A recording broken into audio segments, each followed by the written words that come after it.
उमाशंकर मंडल सुंदरबन के एक सुदूर द्वीप से हैं और मुर्शिदाबाद हाई स्कूल में भूगोल के शिक्षक हैं। पिछले एक दशक में उन्होंने 12 साल लंबे वृक्षारोपण अभियान के लिए मैंग्रोव मैन का उपनाम अर्जित किया, जो उन्होंने 2009 में चक्रवात आइला से हुई तबाही के बाद क्षेत्र में शुरू किया था। क्षेत्र के निवासी मंडल प्रशंसात्मक रूप से कहते हैं कि उन्होंने 2 द्वीपों गोसाबा और सतजेलिया की नदियों के तटबंधों पर 135 सहयोगियों की मदद से 6.5 लाख से अधिक पौधे लगाए हैं।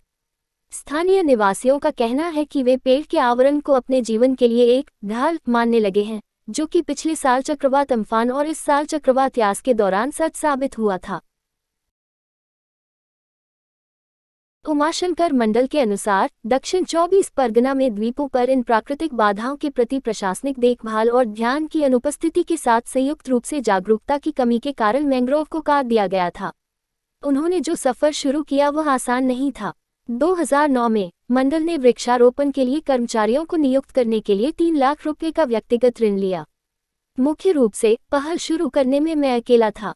मैं नाव से नदी में तैरते मैंग्रोव वृक्षों के बीज एकत्र करता था, फिर मैं उन्हें तटबंधों के किनारे रोपता था। मुर्शिदाबाद के जंगीपुर हाई स्कूल के भूगोल शिक्षक मंडल ने कहा, अगर मैं 100 पौधे लगाता तो 50% से अधिक नहीं बच पाता। हाल ही में उन्होंने अधिक लोगों को वृक्षारोपण अभियान की छत्रछाया में लाने के लिए पूर्वाशा नाम से एक मंच स्थापित किया था। मंडल का एकल अभियान अब एक सामूहिक प्रयास बन गया है, क्योंकि स्थानीय निवासियों ने कुछ वर्षों के भीतर उनके काम के महत्व को महसूस करना शुरू कर दिया है। यह एक आंदोलन की तरह था। विभिन्न गांवों के लोग सवाल उठाने लगे कि वे पेड़ लगाने के लिए मुफ्त श्रम क्यों देंगे। यह मेरा सौभाग्य था कि मेरे कुछ दोस्त और रिश्तेदार मेरे साथ इस अभियान में शामिल हुए और ग्रामीणों को आश्वस्त किया। उमाशंकर मंडल ने कहा कि वह अपनी टीम के सदस्यों के साथ अगस्त से 3 महीने तक मैंग्रोव पेड़ों के बीज इकट्ठा करने और साल भर पौधे लगाने का काम करते हैं।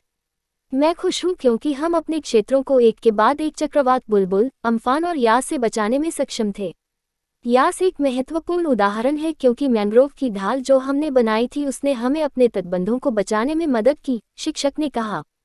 उमाशंकर मंडल वृक्षारोपण अभियान में काम करने वाले लोगों को वेतन नहीं दे सकता है, लेकिन वह क्राउडफंडिंग के माध्यम से अपने अभियान में काम करने वाले परिवारों के बच्चों को कपड़े, किताबें और भोजन प्रदान करता है।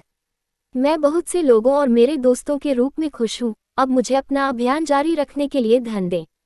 मुझे खुशी है कि बड़ी संख्या में लोग, जिनमें ज़्यादातर महिलाएं हैं, हमारे साथ हैं।